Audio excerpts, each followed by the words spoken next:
अगर आप भी चाहते हैं बिट्टू मलंगिया इंटरटेनमेंट का ऑडियो वीडियो सबसे पहले आप तक पहुंचे, तो लाल बटन को दबाकर चैनल को सब्सक्राइब करें और बेल आइकन दबाना ना भूलें।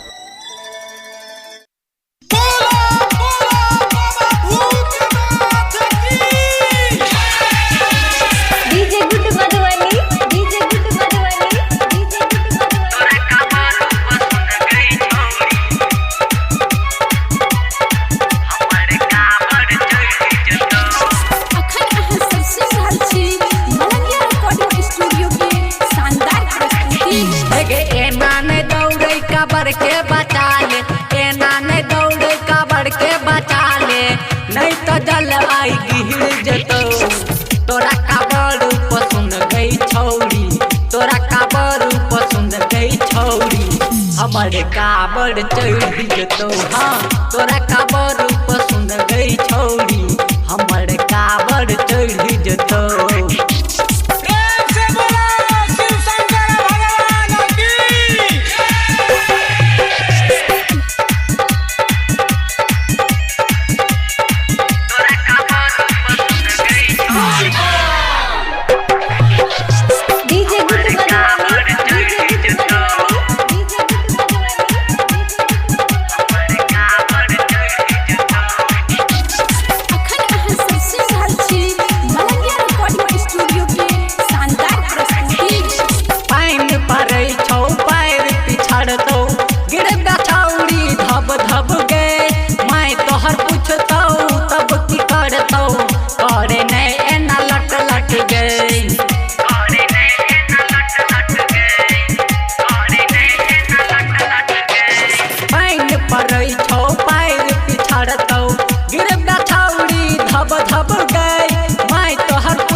नहीं तो जल आई गिर जतो।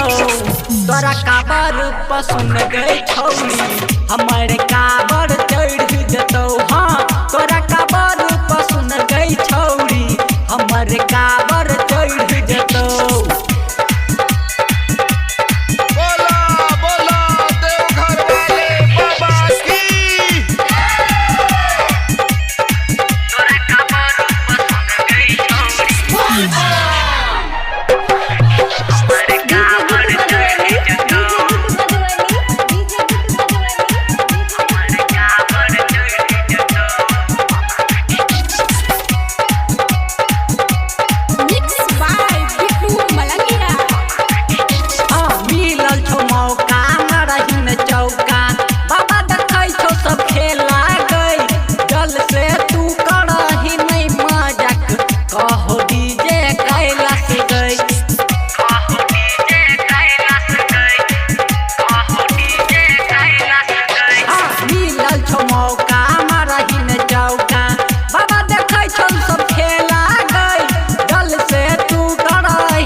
तोरा काबर पसंद गई छौरी, हमारे काबर चढ़ जतो। हाँ तोरा काबर पसंद गई छौरी, हमारे का